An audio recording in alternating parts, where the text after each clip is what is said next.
இன்று 11/8/2024 காலை முரளி அவ்யக்த பாப்தாதா ரிவைஸ் டேட் 4/2/2001 மதுபன். அதாவது அவ்யக்தம் அவ்யக்தம் என்றால் உடலற்ற, வியக்தம் என்றால் உடல். வார்த்தைகள் எல்லாம் தமிழ் வார்த்தைகள் தான். ஆனால் நீங்கள் ஒருவர் கூட இந்த வார்த்தையை கேட்டிருக்க முடியாது. அந்த அளவுக்கு உங்களுக்கு கடவுள் ஞானத்தை கொடுக்கவில்லை. நீங்கள் ஞானத்தை கற்றுக்கொள்ள வேண்டுமென்றால், அறிவு வர வேண்டுமென்றால், ஞானம் அதாவது முரளி, இந்த முரளி மூலமாக நீங்கள் நிறைய வார்த்தைகளை கற்றுக்கொள்ளலாம். வியக்தம் உடல், அதாவது இறைவன் தேர்ந்தெடுத்த பிரம்ம பாபா லேக்ராஜ் என்ற வைர வியாபாரி மூலம்தான் இந்த முரளியை நமக்கு கொடுத்திருக்கிறார் இறைவன். அவர் சரீரம் விடுவதற்கு முன்னாடி இருந்த வாணி சாகார வாணி, சரீரம் விட்ட பிறகு உள்ள வாணி அவ்யக்தம், உடலற்ற, உடல் இல்லாத வேறொருவருடைய உடலில் வந்து இறைவன் இந்த முரளியை கொடுத்திருக்கின்றார். அதைத்தான் இன்று ஒவ்வொரு ஞாயிற்றுக்கிழமையும் அவ்யக்த வாணி என்று சொல்கிறோம். மற்ற நாட்களில் வருகின்ற வாணியை சாகார வாணி, வாணி முரளி ரெண்டும் ஒன்றுதான். வாணி என்றால் அந்த ஒலி மூலமாக நாம் கேட்டு கொண்டிருக்கிறோம். முரளி என்பது புல்லாங்குழல், புல்லாங்குழல் இசையை கிருஷ்ணர் ஊதுவார். அந்த புல்லாங்குழல் இசையை நாம் கேட்கின்றோம். இதுவும் இந்த மகா வாக்கியங்கள் புல்லாங்குழலில் இருந்து வருகின்ற ஓசை போன்றது என்பதை மிகவும் அழகாக அருமையாக விளக்கியிருக்கின்றார். இதெல்லாம் கற்றுக்கொள்ள வேண்டும் என்றால் நீங்கள் ராஜயோகத்தை கற்றுக்கொண்டால்தான் உங்களுக்கு இந்த விளக்கங்கள், இந்த தமிழ் வார்த்தைகளுடைய அர்த்தத்தை புரிந்து கொள்ள முடியும். இன்று தலைப்பு சமயத்துக்கு ஏற்றவாறு சுயராஜ்ய அதிகாரி ஆகிய அனைத்து ஆன்மீக சாதனங்களையும் தீவிர வேகத்தில் காரியத்தில் ஈடுபடுத்துங்கள். சமயத்துக்கு ஏற்றவாறு, சூழ்நிலைக்கு ஏற்றவாறு சுயராஜ்ய அதிகாரி, நீங்கள் அதிகாரியாகி அனைத்து ஆன்மீக சாதனங்களையும் தீவிர வேகத்தில் காரியத்தில் ஈடுபடுத்துங்கள் என்று சொல்கின்றார். இன்றைய வாணியில் கேள்வி பதில் கிடையாது, தாரணை கிடையாது. தலைப்பு வரதானம் சுலோகன். இந்த தலைப்பினுடைய முதல் பகுதியை படிக்கின்றேன். அதனுடைய விளக்கம்: இன்று பாப்தாதா உலகின் எல்லா பக்கங்களிலும் உள்ள தம்முடைய சுயராஜ்ய அதிகாரி குழந்தைகளின் ராஜ்ய சபையை பார்த்து கொண்டிருக்கின்றார். அதாவது எல்லா குழந்தைகளையும் இங்கே இந்த பிரம்மகுமாரிகள் அமைப்பில் ஜாதி மதம் கிடையாது.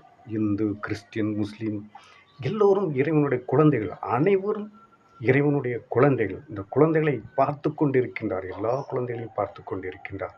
ஒவ்வொரு சுயராஜ்ய அதிகாரியும் பவித்திரத்தாவின் தூய்மையின் ஒளி கிரீடாதாரி, அதிகாரத்தின் நினைவினுடைய திலகதாரி, கிரீடாதாரி, திலகதாரி. அவருடைய புருவ மத்தியின் அழியாத ஆசனதாரியாக காணப்படுகிறார். அவருடைய புருவ மத்தியின் அழியாத ஆசனதாரி. புருவ மத்தியில் இருக்கின்றது யாரு? ஆன்மா. ஆத்மா எங்கிருக்கின்றது? இரு புருவங்களுக்கு மத்தியில் இருக்கின்றது. அழியாத ஆசனம், அந்த அழியாத ஆசனத்தில் காணப்படுகிறார். இச்சமயம் எவ்வளவு சுயராஜ்ய அதிகாரத்தை அனுபவம் செய்கிறீர்களோ அவ்வளவு வருங்கால உலக ராஜ்ய அதிகாரி ஆவீர்கள். நான் யார் அல்லது எனது வருங்காலம் என்ன, அதை இப்போதைய சுயராஜ்ய ஸ்திதியின் மூலம்தானே பார்க்க முடியும். சுயராஜ்ய ஸ்திதி என்றால் மனநிலை. நம்முடைய ஸ்திதி எப்படி இருக்கின்றது என்பதை இறைவன் நமக்கு காட்டுவார். நம்முடைய ஸ்திதி நன்றாக இருந்தால் உங்களுடைய எல்லா காரியங்களும் வெற்றி வெற்றி என்று சொல்லும் அளவிற்கு நடந்து கொண்டிருக்கும். வரதானம். இன்றைய வரதானம்: தன்னை நிமித்தம் என உணர்ந்து வீணான சங்கல்பங்கள் மற்றும் வீணான உள் உணர்வில் இருந்து விடுபட்டு இருக்கக்கூடிய உலக நன்மை செய்பவர் ஆகுக. எப்படி இருக்கணுமா? நீங்கள் அதை விளக்குறாரு பாருங்க, அந்த விளக்கம் கொடுக்குறாரு. முதல் இந்த வரதானத்தை மீண்டும் ஒரு முறை சொல்லுகின்றேன். தன்னை நிமித்தம் என உணர்ந்து, நிமித்தம் என்றால் தன்னை கருவி என உணர்ந்து வீணான சங்கல்பங்கள் மற்றும் வீணான உள் உணர்வில் இருந்து விடுபட வேண்டும். விடுபட்டு இருக்கக்கூடிய உலக நன்மை செய்பவர் ஆகுக. என்னால் முடிஞ்ச அளவு நானும் இந்த யூடியூப்பில் பதிவு செய்து உலகம் முழுவதும் உள்ள நண்பர்களுக்கு அனுப்புகின்றேன். எத்தனை பேர், நிறைய பேர் படிக்கிறார்கள், அதை கேட்டு சொல்கிறார்கள், நன்றாக இருக்கிறது என்று சொல்கிறார்கள். நான் இதை போடுவதற்கு காரணம், இந்த இறைவன் சொல்கின்ற மகா வாக்கியங்கள் மக்களுக்கு சென்று அடைய வேண்டும், எல்லோரும் நன்றாக வாழ வேண்டும் என்ற ஒரு குறிக்கோளில் அனுப்புகின்றேன்.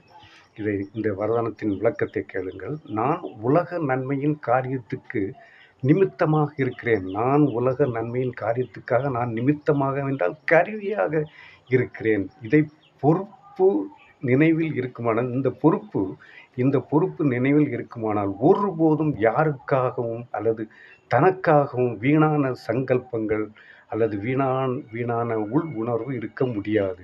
என்ன அழகாக சொல்கிறது பாருங்கள். இந்த மாதிரி யாராலையும் சொல்ல முடியாது. அனுபவிக்கிறேன். நான் மட்டும் இல்லை, இந்த யார் பிரம்மகுமாரிகள் இயக்கத்தில் இருக்கிறாங்களோ அத்தனை பேரும் உண்மையான குழந்தைகள். போலி குழந்தைகள் அனுபவிக்க முடியாது. போலியாக இருக்கின்ற நிறைய பேர் இருக்கிறார்கள். போலியாக அவர்கள் இந்த சொல்லுகின்ற பாயிண்டை அனுபவிக்க முடியாது. அதாவது இந்த பொறுப்பு நினைவில் இருக்குமானால் ஒருபோதும் யாருக்காகவும் அல்லது தனக்காகவும் வீணான சங்கல்பங்கள், வீணான எண்ணங்கள் அல்லது வீணான உள் உணர்வு இருக்க முடியாது.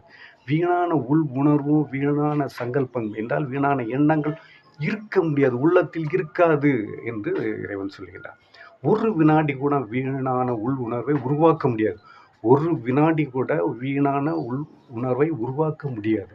நீங்கள் உங்களுக்கு தெளிவாக சொல்லுகின்றார். ஒரு ஆத்மா ஒருத்தர் நல்லவர் நிலை என்றால் அவரை விட்டு விலகிவிட வேண்டும், அவர்களை பார்க்கவே கூடாது. அந்த அளவுக்கு நாம் நல்ல எண்ணங்கள், உள் உணர்வை நல்லபடியாக வைத்துக்கொள்ள வேண்டும்.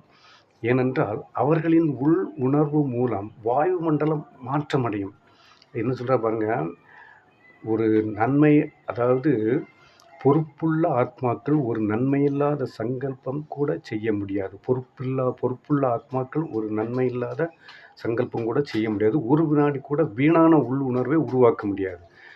ஏனென்றால் அவர்களின் உள் உணர்வு மூலம் வாயு மண்டலம் மாற்ற முடியும். அவர்கள் அவங்களுடைய மனசில் நினைச்ச வாயு மண்டலம் என்றால் நம்மை சுற்றி இருக்கிறவங்க மாற்றம் அடைய முடியும்.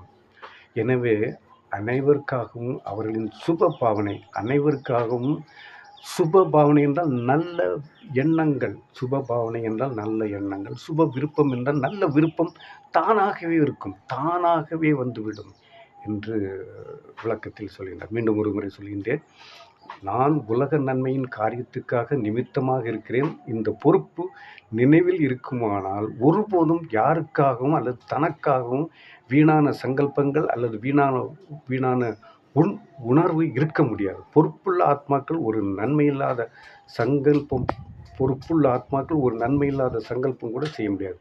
ஒரு வினாடி கூட வீணான உள்ளுணர்வை உருவாக்க முடியாது. ஏனென்றால் அவர்களின் உள் உணர்வு மூலம் வாயுமண்டலம் மாற்றமடையும். எனவே அனைவருக்காகவும் அவர்களின் சுப பாவனை, சுப விருப்பம் தானாகவே இருக்கும்.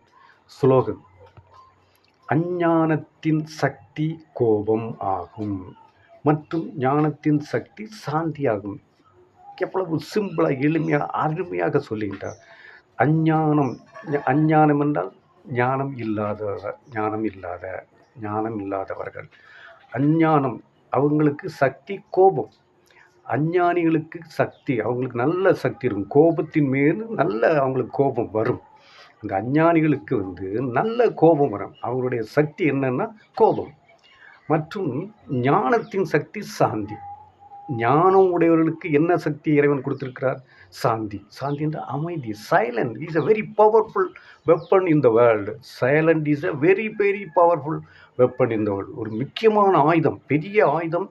இன்றைக்கு உலகத்தில் நீ அமைதியாக இருந்தால் சிறப்பாக உன்னுடைய வாழ்க்கை சிறப்பாக வெற்றி அடையும் என்பதை அழகாக தெளிவாக இந்த வாணியில் சொல்லியிருக்கிறார். அவ்யக்த வாணி, இந்த வாணியை பொதுவாக அவ்யக்தவாணி எல்லா அவ்யக்தவாணியும் மிகவும் சிறப்பாக இருக்கும். அதை பின்பற்றி வருகிறவர்கள் யாராக இருந்தாலும் அவர்களுடைய வாழ்க்கை வெற்றி வெற்றி என்று சொல்லி இந்த முரளியை நீங்கள் படிக்க வேண்டும் என்றால் 6 பக்கங்கள் இருக்கிறது. இன்றைக்கு 6 பக்கங்கள் இருக்கின்றது. நீங்கள் யூடியூபில் சென்று முழுமையான வாணியை படிக்கலாம், என்னால் முடியும். ஆனால் உங்களுக்கு அந்த பொறுமை இருக்காது. நீங்களாகவே உங்களுக்கு விருப்பம் இருந்தால் எனக்கு அந்த கருத்தை நீங்கள் சொல்லுவீர்கள், நான் முழுமையாக படிக்கிறதுக்கு தயாராக இருக்கின்றேன். நீங்கள் உங்களுடைய கருத்தையும் ஷேர் பண்ண வேண்டும். இந்த யூடியூப்பில் நீங்கள் லைக் பண்ணணும், அதே சமயத்தில் ஷேர் பண்ணணும், சப்ஸ்கிரைப் பண்ணுங்கள், எல்லாத்துக்கும் தெரியப்படுத்துங்க. அனைவருக்கும் உங்களால் முடிந்த வரைக்கும் நீங்கள் எத்தனை பேருக்கு தெரியப்படுத்துகிறீர்களோ, இது அவருடைய அறிமுகத்தை, இறைவனுடைய அறிமுகத்தை கொடுப்பது. நீங்கள் எத்தனை பேருக்கு தெரியப்படுத்துவது என்பது இறைவனுக்கு அறிமுகத்தை கொடுப்பது. அதனுடைய விளைவை நீங்கள் அனுபவிக்கலாம். ஆரோக்கியமாக இருப்பீர்கள். சக்தி, நீங்கள் குடும்பத்தில் உள்ளவர்கள் அனைவருக்கும் சக்தியை கொடுக்கலாம். உங்களுக்கு ஒரே ஒருத்தர் தான் இறைவனுக்கு சமமாக ஆக்குகிறேன், உங்களை இறைவனுக்கு சமமாக ஆக்குகிறேன் என்று சொல்லுகின்றவர் இறைவன் ஒருத்தர் தான். அந்த இறைவனை நீங்கள் எப்படி அடைய வேண்டும் என்றால், ராஜயோகத்தை முறையாக கற்றுக்கொண்டு பக்கத்தில் இருக்கின்ற பிரம்மகுமாரிகள் இயக்கங்களுக்கு சென்று அடிப்படை வகுப்பு 7 நாள் வகுப்பை படித்து, அந்த வகுப்பில் என்ன சொல்லுகிறார்கள் என்பதை தெரிந்து கொண்டு, இதனுடைய அடிப்படை என்ன என்பதை தெரிந்தால்தான் நீங்கள் உள் சென்று இறைவன் யார் என்பதை கண்டுபிடிக்க முடியும். உங்களுக்கு இறைவன் யார் என்பதை நீங்கள் தெரிந்து கொண்டீர்கள் என்றால் நீங்கள் எங்கும் செல்ல வேண்டாம், யாரிடம் பேசவே வேண்டாம். உங்களுக்கு என்ன தேவையோ அவர் கொடுப்பார், தேடி உங்களுக்கு கொடுப்பார். நம்பிக்கை இருக்க வேண்டும், ஃபஸ்ட்டு நம்ப வேண்டும். அது நம்பிக்கை இல்லை என்றால் நாம் ஒன்றும் செய்ய முடியாது. நன்றாக படியுங்கள், யூடியூப்பில் சென்று கேளுங்கள், பார்க்கலாம், வீடியோவில் பார்க்கலாம். முரளி, தமிழ் முரளி, டெய்லி தமிழ் முரளி என்று டைப் பண்ணிங்கன்னா உடனே வந்துடுறப்போது யூடியூப்பில். அதை பார்த்து படியுங்கள். யாம் பெற்ற இன்பம் இவ்வையகம் பெறுக என்ற எண்ணத்துடன் நீங்களும் சந்தோஷமாக மகிழ்ச்சியாக இருக்க வேண்டும் என்ற எண்ணம் இருந்தால் படியுங்கள், மற்றவருக்கு உதவுங்கள். ஓம் சாந்தி. நன்றி.